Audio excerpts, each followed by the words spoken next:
நேயர்களே! இது ஷர்மிளா டாக்கீஸ். நான் உங்கள் டாக்டர் ஷர்மிளா. இன்னைக்கு நம்மளோட சிறப்பு விருந்தினரா இணைஞ்சிருக்கிறாரு. திராவிட சிந்தனையாளர், எழுத்தாளர் திரு டான் அசோக் அவர்கள். வணக்கம் தோழர். வணக்கம், வணக்கம் டாக்டர். போற போக்க பார்த்தா பாஜக ஸ்டைல் மாதிரியே இருக்கே தாவேகா ஆட்சி. தினமும் சோசியல் மீடியால ஏதாவது ஒரு நியூஸ வந்து ட்ரெண்ட் பண்ணணும். ஒரு நியூஸ கிரியேட் பண்ணணும். மீடியா மூலமா அத வைரல் பண்ணணும். இது மூலமாக உள்ளுக்குள்ள நடக்கிற விஷயங்கள வந்து மூடி மறைக்கணும். இல்ல மக்களுடைய கவனத்த திசை திருப்பணும். அப்படிங்கிற ஒரு முயற்சியில ஈடுபடுறத நம்மளால பார்க்க முடியுது. நேத்து அனிதா ராதாகிருஷ்ணன் அவர்களுடைய அரெஸ்ட், அதுக்கப்புறம் நைட் அவர ரிலீஸ் பண்ணது. இது எல்லாமே அதுக்குள்ள அடக்கம்னு தான் பார்க்கிறோம்.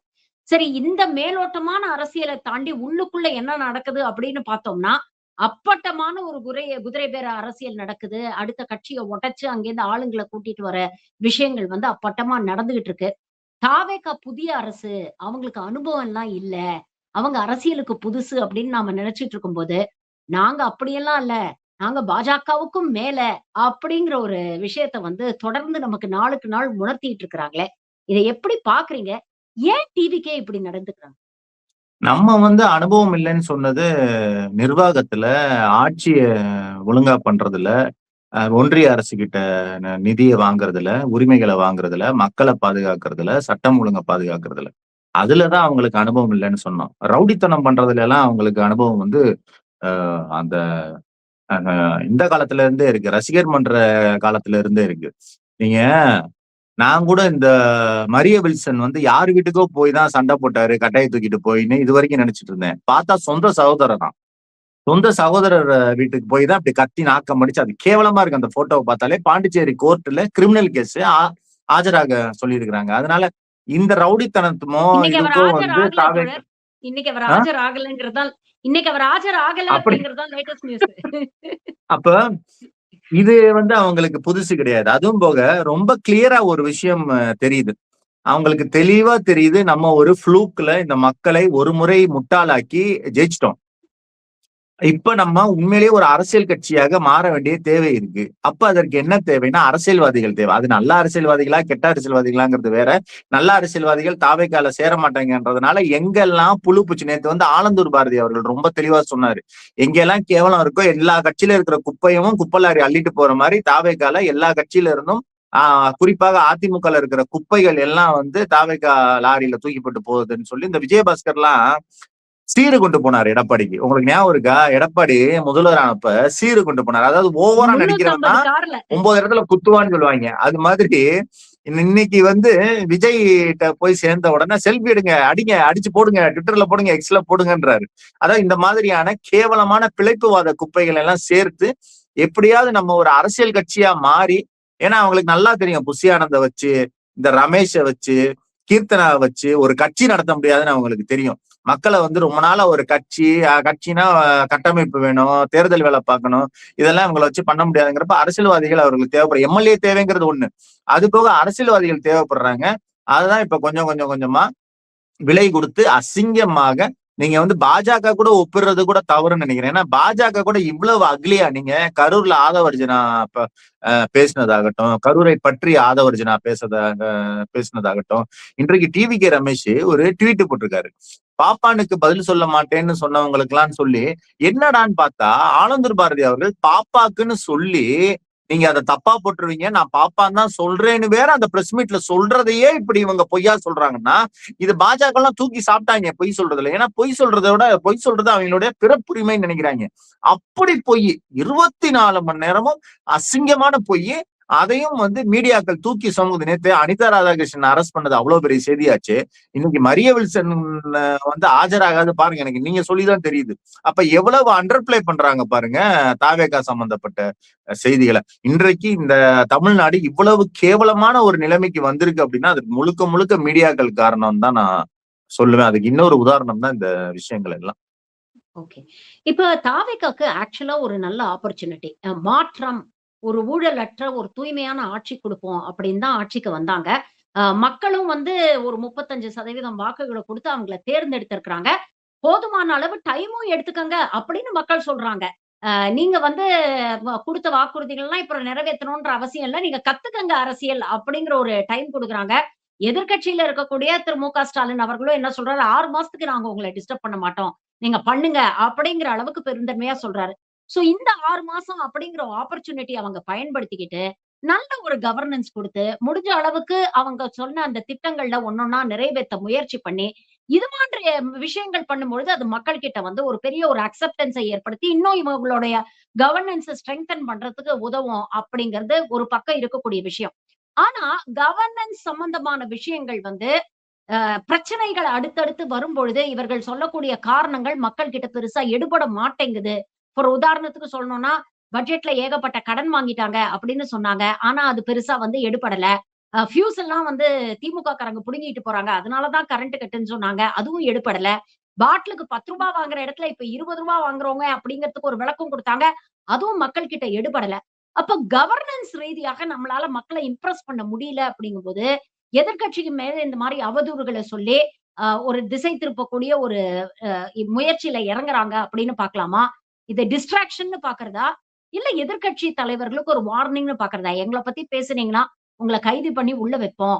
கிட்டத்தட்ட ஜெயலலிதா பாணியில ஒரு ஆட்சிய அ அமைச்சு, நான் ஒரு பவர்ஃபுல் ரீடர் அப்படின்னு விஜய் நிரூபிக்க முயற்சி பண்றாரு. இல்ல இப்போ நீங்க 2, 3 கேள்விகள் இதுல இருக்கு. முதல்ல நல்ல கவர்னன்ஸ் சரி ஒரு வாய்ப்பு கிடைச்சிருச்சு. நல்லபடியா ஆட்சி செய்ய வேண்டியது தானேன்னு கேட்கிறீங்க.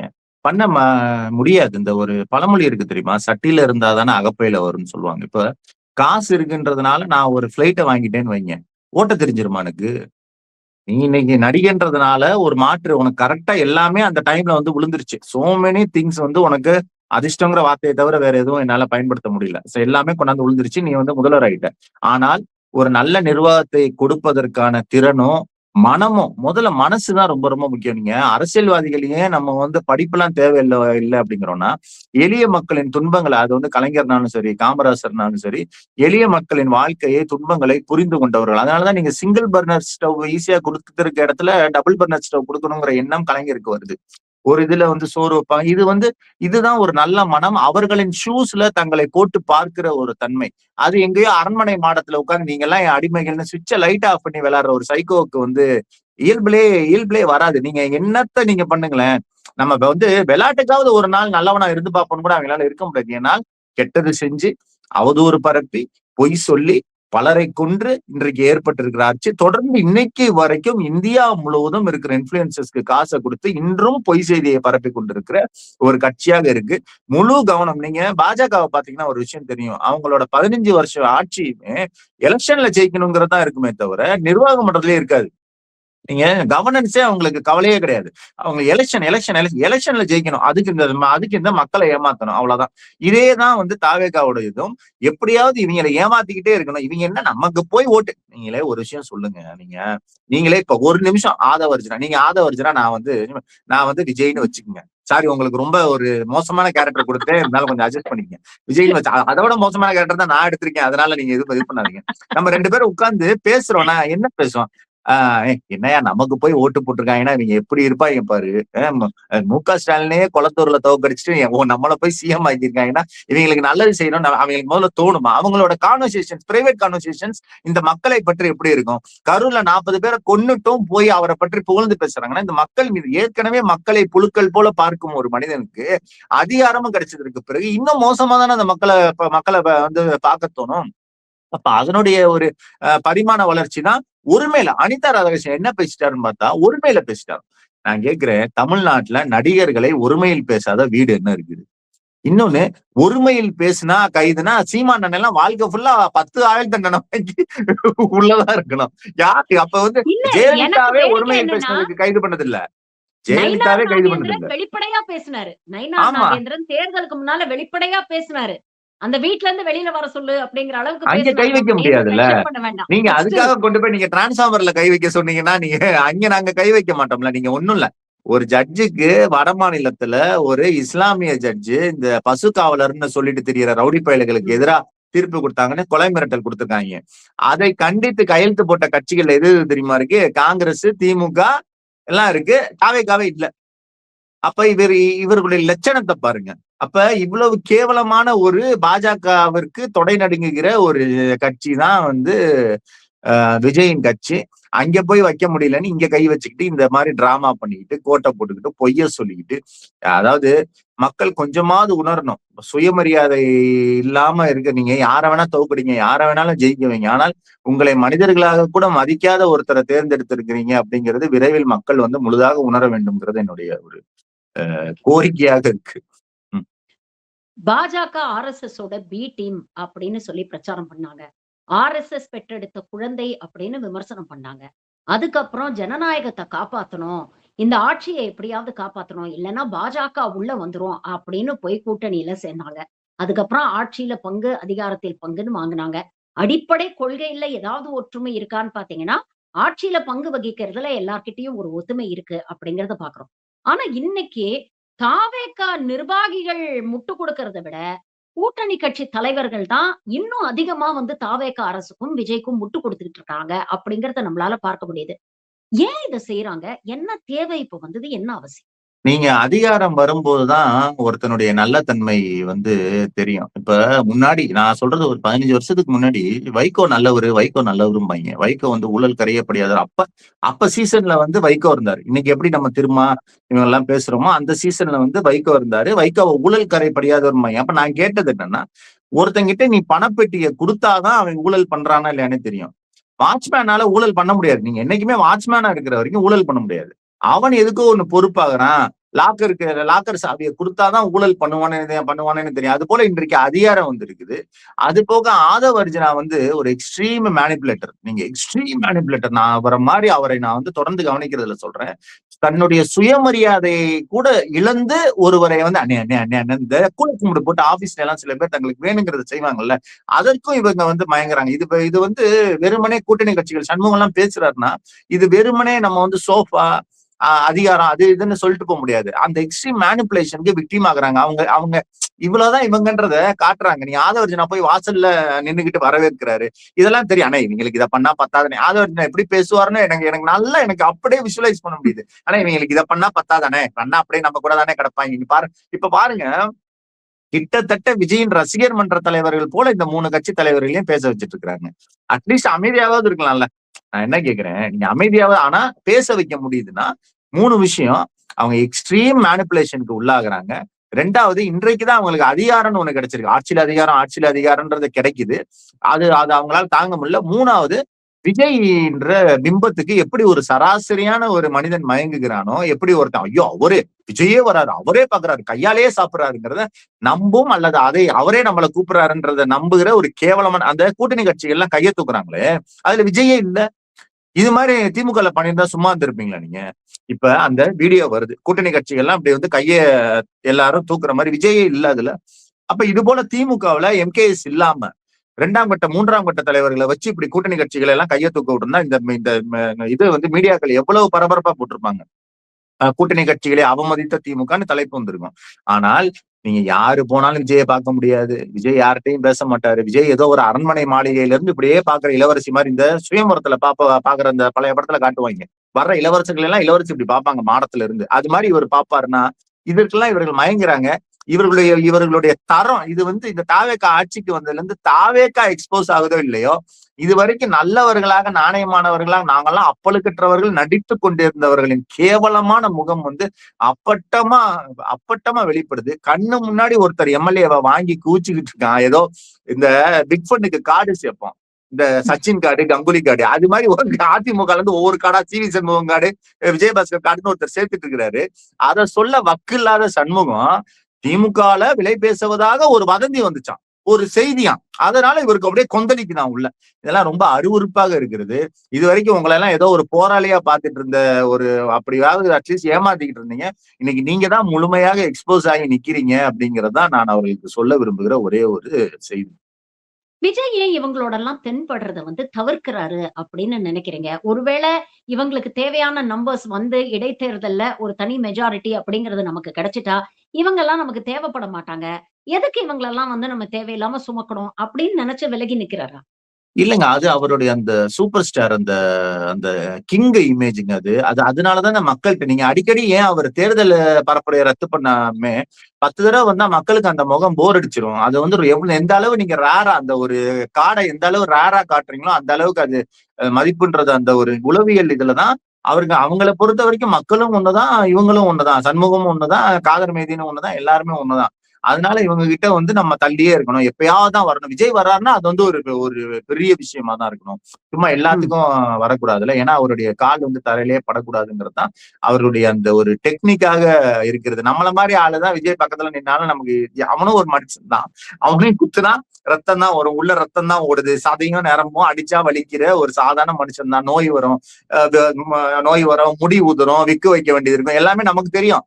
ஆனால் அவரை ஒரு இப்படியே இப்படியே பாக்குறாங்க இல்ல அப்படியே. ஏன்னா எத்தனை ஒரு வெறி இருந்தா குழந்தைய கூட்டு போய் பலி கொடுப்பாங்க, யோசிச்சு பாருங்க. அப்ப இவர்களுக்கெல்லாம் காட்டணும்னா எப்பயாவது தான் காட்டணும். இந்த சாமி தரிசனம் ஏன் நீங்க 24 ஹவர்ஸ் சாமியை திறக்காம ஏன் வச்சிருக்காங்க? சாமியை வந்து டெய்லி 2 மணி நேரம் காட்டினாதான் சாமிக்கு மரியாதை, பூஜை பண்ற பாப்பானுக்கும் மரியாதைங்கிறது தான் அந்த டெக்னிக். அதேதான் இவங்க வந்து விஜய்க்கும் பண்ணிட்டு இருக்காங்க. இது ஒன்னும் புதிய டெக்னிக்கும் கிடையாது. தேர்தலுக்கு முன்னால எல்லாம் நீங்க பாத்தீங்கன்னா, தாவேகா என்பது விஜய். விஜய்ங்கிறது தாவேகா. விஜய முன்னிறுத்தி தான் அந்த கட்சியுடைய எல்லா நடவடிக்கைகளும் இருந்தது அப்படிங்கிறத பார்க்கும். ஆனா தேர்தலுக்கு அப்புறம் முதலமைச்சராக பதவி ஏத்ததுக்கு அப்புறம் பாத்தீங்கன்னா, விஜய வந்து கொஞ்சம் ஒரு பேக் ஸ்டெப் எடுத்துட்டு, ஒரு சைலன்ட் மோட்லயே வச்சிருக்கிறாங்க. பிரதானமாக வெளியில தெரியறது வந்து ஒரு பக்கம் ஆதவ் அர்ஜுனா, இன்னொரு பக்கம் நிர்மல்குமார் அப்படிங்கிறத பார்க்கிறோம். 2 பேருமே ரொம்ப அரகன்ட்டா பேசுறாங்க அப்படிங்கிறதே நம்மளால பார்க்க முடியுது. நிர்மல்குமார விட ஆதவ் அர்ஜுனா ஒரு படி மேல போய் மேடையில அந்த கட்சி விஜயபாஸ்கர் இணைப்பு விழாவுல வந்து அவர் பேசுனது வந்து ஆணவத்தின் உச்சம் அப்படின்னு கடுமையான ஒரு விமர்சனங்கள் வந்திருக்கு. ஒரு அமைச்சராக இருக்கக்கூடியவர்கள் ரொம்ப பொறுப்போட பேசணும் அப்படின்னு முன்னால ஸ்டாலின் அவர்கள் வந்து ஒரு மேடையில பேசுனது வந்து எனக்கு இன்னும் நல்லா ஞாபகம் இருக்கு. காலையில எழுந்தா என்ன செய்தி வருமோன்னு எனக்கு பயமா இருக்கு. ஏன்னா நீங்க பேசக்கூடிய விஷயங்களுக்கு வந்து நான் பொறுப்பேத்துக்கணும். நான் பதில் சொல்லணும். அப்படிங்கிற ஒரு இதுல இருக்கேன். அதனால பார்த்து பேசுங்க அப்படின்னு சொன்னார்.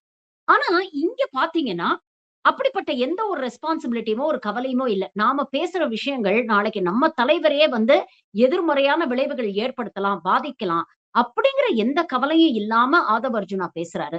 என்ன மனநிலையில அப்படி பேசுறாரு? நான் தான் எல்லாமே. விஜய் எப்படி ஒண்ணுமே ஆதவ அர்ஜுனாக்கு இல்லங்கிற பயம் மைண்ட் செட்டா? இருக்கும்? நீங்க எங்க தலைவர் எம்கேஎஸ் வந்து புலம்புனாரு அப்படின்னா, ஒரு பஜ்ஜி கடையில ஒரு பழைய ஒன்றிய செயலாளர் எவனாவது சண்டை போட்டா கூட அந்த அந்த கேஸ கொண்டு வந்து எம்கேஎஸ் பேர்ல எழுதுவீங்க அடுத்த நாள். இதுதான் மீடியா பண்ணும். சமஸ் உட்கார்ந்து அதான் பேசுவாரு. தந்தி டிவில அதான் பேசுவாய்ங்க. பாலிமர்ல அதான் பேசுவாய்ங்க. இங்க 50 நாள் ஆச்சு ஆட்சி வந்து. சமஸ் உட்கார்ந்துட்டு காதர் மொய்துட்டு அப்படியா? அதிமுக, திமுக கூட்டணி வைக்க பார்த்தாங்களான்னு பேசிக்கிட்டு இருந்தா, ஆதவுக்கு எங்க இருந்து பயம் வரும்? நீங்க தான் பரிபூரண இம்யூனிட்டி இருக்கே. விஜய்க்கு. விஜய் வந்து ஒரு அப்பழுக்கற்ற மனிதர். அவருக்கு எந்த இதுவுமே தெரியாது. அப்படியே பண்ணாலும் இங்க வந்து இது அப்படியே ஆர்எஸ்எஸ் தாங்க. இப்ப ஆர்எஸ்எஸ்ல எவனா தப்பு பண்ணி மாட்டிக்கிட்டானா, அவன அப்படியே டிசோன் பண்ணிருவாய்ங்க. அவனுக்கும் தலைவருக்கும் சம்மந்தமே படுத்த மாட்டாங்க. அதே போல நாளைக்கு ஏதாவது ஆதவ பேசுறதுல பிரச்சனை, நிர்மல்குமார் பேசுறதுல பிரச்சனைனா முதல்ல மீடியா அத ஒரு நியூஸாவே ஆக்காது. சாதாரணமா ஆக்கிரும். இன்றைக்கு கூட பாக்குறேன் 24/7 அந்த தமிழ் நியூஸ்ல போலீசாரை ஒருமையில் பேசி அனிதாவாம். அவர் ஒண்ணும் பேசல. அந்த ஊருக்கே உரிய பாஷையில நீ என்ன மறைக்கிற தள்ளுங்கிறாரு. உண்மையில் தவறாக பேசிய அனிதான்னு நியூஸ் போட்டுட்டு இருக்காங்க. இங்க பார்த்தா இவ்வளவு பொய் இப்ப புரட்டும் நிர்மல்குமார் ஆதவ் அன்றாடம். அதாவது முதல்வரா இருந்து யாராவது தோத்துருக்காங்களான்ற ஒரு பச்சையான பொய்ய கேவலத்தை நிர்மல்குமார் பேசுறாரு. ஏன் இங்க இருக்க பத்திரிகையாளங்களுக்கு தெரியாதா? காமராஜர் தோத்தாருன்னு எத்தனை படத்துல டைலாக் வந்திருக்கு. காமராஜர் முதல்வரா இருக்கு தானே தோத்தாரு. எத்தனை பேர் தோத்தாங்க? அப்புறம் இவங்க தோக்கலையா? ஜெயலலிதா தோக்கலையா? அப்ப இதை எல்லாமே நம்ம வந்து இவரு காமராஜர் கூட முதல்வரா இருக்கிறப்ப தோக்கல. ஜெயலலிதா தான் முதல்வரா இருக்கிறப்ப தோத்தாங்க தமிழ்நாட்டுல. அப்ப இத்தனை இது இருக்குது. மம்தா பானர்ஜி தோத்து இருக்கிறாங்க. எவ்வளவு பேர் தோத்து இருக்கிறாங்க. அப்ப எதையுமே எதிர்த்தே கேட்கறது இல்ல. ஆதவ அர்ஜுனாக்கு ஃபுல் இது. நீங்க என்ன வேணா போய் சொல்லிக்க. நாங்க அதை வந்து பில்டப் பண்ணி கொடுத்துறோம். அதெல்லாம் வந்து நேத்து கூட பார்த்தேன். என்னது Aadhav Arjuna issues warning to red giant. எப்படி அந்த ஆணவமா திமிரா ஒரு கம்பெனியை எதிர்த்து பேசுறத Aadhav Arjuna issues warning to red giant என்ன? நீ என்ன கோர்ட்டா? ஹைகோர்ட்டா நீ? அப்ப என்ன இது இது அப்ப பத்திரிகையோட இம்யூனிட்டி இருக்கு. விஜய் என்கிற அந்த ஒரு மனிதனுடைய பிம்பம் மக்கள்கிட்ட இருக்கு. என்ன பண்ணாலும் தாங்குற. ஆனா நீங்க பாருங்கண்ணா, நீங்க வந்து ஒழுங்கா சாப்பிடுங்கண்ணா, நாங்க செத்தா கூட பரவாயில்ல, நீங்க நல்லா இருக்கணான்னு பேசுற மக்கள் இருக்காங்க. அப்புறம் ஆதவ அர்ஜுனாக்கு என்ன கவலை? இன்னொன்னு நீங்க எளிமையா சொல்லணும்னா ஒரே ஒரு விஷயம், ஒரே ஒரே வரியில சொல்லலாம். திமுக ஆட்சியில இருக்கிறப்ப திமுகவிற்கு எப்படி ஆட்சி நடத்துறதுன்னு பாடம் சொல்லிக்கிட்டே இருப்பாங்க. திமுக எதிர்க்கட்சியா இருக்கிறப்ப திமுக எப்படி எதிர்க்கட்சியாக நடந்து கொள்ள வேண்டும்னு பாடம் சொல்லிட்டே இருப்பாங்க தவிர யாரு ஆட்சியில இருக்காங்கன்றத கண்டிக்கவே மாட்டாங்க. இதான் தமிழ்நாடு மீடியாவினுடைய அசிங்கம். அதனாலதான் ஆதவர்கள்லாம் திமிர் வருது. அதுவும் போக இந்த திமிர் இருக்குல்ல, உழைச்சு வேலை செஞ்சு எம்எல்ஏ ஆகி மினிஸ்டர் ஆகி தான் வராது.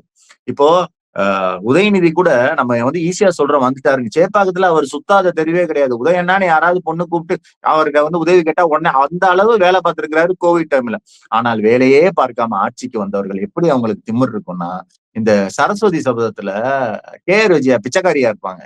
யானை மாலை போட்ட உடனே ஓவர் நைட்ல மகாராணி ஆயிடுவாங்க. அவங்களுக்கு அப்படி திமிரு காட்டுவாங்க தெரியுமா?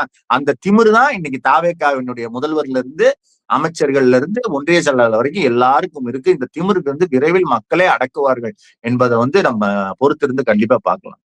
ஓகே.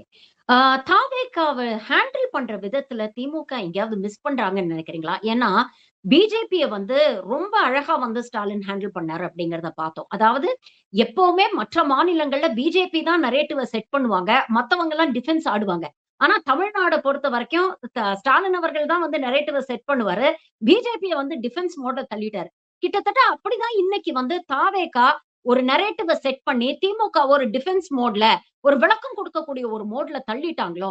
இப்போ நிறைய விஷயங்கள் உதாரணத்துக்கு எடுக்கலாம். இப்ப சரத்தோடைய வீடியோ 2 நாள் பேசுனாங்க. இன்னைக்கு அதை பத்தி யாருமே பேசுறதுல கடந்து வந்துட்டோம். திருவள்ளூர்ல அமோனியா அந்த கசிவுனால கிட்டத்தட்ட 18, 19 பேர் இறந்திருக்கிறாங்க. அதை பத்தி இங்க யாருமே எதிர்க்கட்சி திமுக உட்பட யாருமே அது பெருசா பேச மாட்டேங்கிறாங்க. அதே மாதிரி அமைச்சர் உயர்கல்வித்துறை அமைச்சர் விஸ்வநாதன் அவர்கள் சம்பந்தப்பட்ட அந்த கான்ட்ரோவர்ஷியல் இஷ்யூ அதை பத்தி யாரும் எதுவும் பேச மாட்டாங்க. ஸ்ரீவைகுண்டத்துல அந்த ஆளும் கட்சியுடைய எம்எல்ஏ மேல அந்த கட்சியை சேர்ந்த நிர்வாகி கூட்டு பாலியல் வன்கொடுமையில என்ன தள்ள முயற்சி பண்ணாங்க அப்படிங்கிற ஒரு குற்றச்சாட்டு எடுத்திருக்காங்க. சட்டமன்றத்துல கேட்டும் நடவடிக்கை இல்ல. அதற்கு ஒரு போராட்டம் எல்லாம் எதுவுமே பண்ண மாட்டேங்கிறாங்க. கிட்டத்தட்ட இவங்களை எப்படி ஹேண்டில் பண்றதுன்னு தெரியாம தவிக்கிறாங்களா? இல்ல பாஜக விஷயத்துல இந்த விஷயத்துக்கு ரெண்டு முக்கியமான டிஃபரன்சஸ் இருக்கு. ஒண்ணு பாஜகவோட நடந்தது ஒரு ஐடியாலஜிக்கல் வார். நீங்க என்னன்னாலும் அது ஒரு ரைட் விங்கு ஹிந்துத்துவ எக்ஸ்ட்ரீமிஸ்ட், ஒரு நமக்கு எதிரான சமூக நீதிக்கு எதிரான திராவிடத்துக்கு எதிரான எல்லாரும் சமம் என்பதற்கு எதிரான ஒரு ஐடியாலஜி. அது தப்போ சரியோ ஒரு ஐடியாலஜி. அந்த ஐடியாலஜியின் படி அது ஏதாவது சட்டங்களை ஏற்றும், புதிய நீதி புதிய கல்விக் கொள்கைன்னு எதையாவது கொண்டு வரும். அப்ப நமக்கு அது ஒரு வார். நமக்கு இது வரைக்கும் அவர்கள் ஒரு எனிமையாக இருந்தாங்க. அந்த வார்ன்னு ஒண்ணு தொடர்ந்து நடந்துட்டே இருந்துச்சு. அதுல நம்ம லீட் பண்ணிட்டே போனோம். மீடியாவும் தமிழ்நாடு மீடியாவும் கிட்டத்தட்ட நியூட்ரலா தான் அந்த விஷயத்துல இருந்துச்சு. இன்றைக்கு நீங்க சந்திக்கிற எனிமிங்கிறது ஐடியாலஜினா கிலோ என்ன விலைன்னு கேட்கிற ஒரு தரங்கெட்ட ஒரு எனிமி. இப்ப தாவேகா கூட ஏதாவது நமக்கு இப்ப புதிய கல்விக் கொள்கை மாதிரி பிரச்சனை வந்திருக்கா? நீட்டு மாதிரி பிரச்சனை வந்திருக்கா? அதாவது பாஜக கூட நமக்கு வந்த விஷயங்களை சொல்றேன். நிதி சம்பந்தமான பிரச்சனை வந்திருக்கா? இல்ல. நமக்கு வர்ற பிரச்சனை எல்லாம் பாருங்க. கஞ்சா இழுக்கிறது, கஞ்சால மாட்டுறது, பாலியல் புகாரு, ஏடிஎம் கார்டை வச்சு போதை மருந்தை போட்டுட்டு குழந்தைக்கு மாத்திரையை கொடுத்தேங்கிற இது மாதிரி ஒரு எனிமிய திமுக இது வரைக்கும் பார்த்ததே இல்லை. திமுகவினுடைய தலையெழுத்து நீங்க ஒரு அட்லீஸ்ட் இப்ப ஜெயலலிதானா கூட அது ஒரு அரசியல் எதிரியா இருக்கும். பாஜகன்றது கொள்கை அளவுல எதிரி.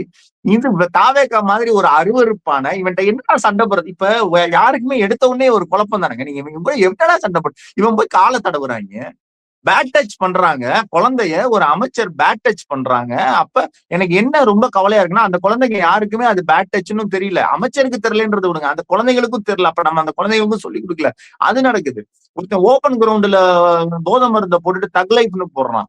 இன்னொருத்தன் பாலியல்ல அவ்வளவு இது எடுத்தாங்கன்னு அவன் எம்எல்ஏ மேல புகார் அமைச்சு. அப்ப இது மாதிரி ஒரு ஆட்சி அதிகாரத்துல இருக்கிற ஒரு கட்சியை எப்படி ஹேண்டில் பண்றதுங்கிறதுல ஒரு குழப்பம் இருப்பது அல்லது இருக்கக்கூடியது நியாயம்தான், உண்மைதான். ஆனால் இது ஃபர்ஸ்ட் ரவுண்டா தான் நம்ம எடுத்துக்கணும். ரெண்டாவது, மீடியாவினுடைய கேவலமான ஒருதலை பட்சம் இருக்குல்ல, இதுதான் மக்கள்கிட்ட நீங்க திமுக என்ன பண்ணாலும் மக்கள்கிட்ட கொண்டு போய் திமுக காரங்க பிரஸ் மீட் கொடுக்குறாங்க, உண்மையை சொல்றாங்க. ஆனால் அதை மக்கள்கிட்ட இந்த சைடு கொண்டு போய் சேர்க்கிற மாதிரி இந்த சைடை கொண்டு போய் சேர்க்காமல் இருப்பதுதான் இன்றைக்கு திமுக சந்திக்கிற மிகப்பெரிய சவால். இதெல்லாம் திமுக அப்சர்வ் பண்ணிட்டு இதை சரியான முறையில செகண்ட் ரவுண்ட்ல ஹேண்டில் பண்ணுங்கிறதுல எனக்கு மாற்று கருத்தே கிடையாது. ஏன்னா இது ரொம்ப ஒரு தரங்கெட்ட ஒரு இப்போ ஃபர்ஸ்ட் பார்ட் செகண்ட் பார்ட்னு வரும். நீங்க அது மாதிரி திமுகனுடைய அந்த ஆட்சியில ஃபர்ஸ்ட் பார்ட்ல வந்த வில்லன் தான் பாஜக. செகண்ட் பார்ட்ல வில்லன் வந்து இவ்வளவு கேவலமான தரங்கெட்ட இவனை என்னடா பண்றதுன்னு ஒரு அருவருப்பான கரப்பாம்பூச்சி நீங்க எப்படி அடிப்பீங்க? நீங்க கரப்பாம்பூச்சி போய் போய் ஒளிஞ்சுக்கும், கக்கூசுக்கு பின்னாடி எதுக்கு பின்னாடியாவது ஒளிஞ்சுக்கும். கரப்பாம்பூச்சி அடிக்கிறது கஷ்டம். ஒரு நாயை குலைச்சிட்டு வந்தா கூட ஈஸியா அடிச்சிடலாம். கரப்பாம்பூச்சி தான் ஓடும், எலி ஓடும். அது மாதிரிதான் இன்றைக்கு தாவேகாவினுடைய பொய்கள் வந்து மீடியாவினுடைய இம்யூனிட்டிக்கு பின்னாடி பின்னாடி போய் ஒளிஞ்சு கொண்டு இருக்கும்போது இதை அடிப்பது, இதை வந்து போக்கஸ்டாக கார்னர் பண்ணது கஷ்டம் தான். ஆனா அதை நிச்சயமா நாங்க செய்வோன்றதுல மாற்று கருத்தே கிடையாது. பொறுத்திருந்து பார்ப்போம் இனி வரும் காலங்கள்ல என்ன நடக்குதுன்னு. பல்வேறு விஷயங்களை இன்னைக்கு எங்களோட பகிர்ந்துட்டீங்க. உங்கள் நேரத்துக்கும் கருத்துக்களுக்கும் மிக்க நன்றி. நன்றி டாக்டர். நன்றி.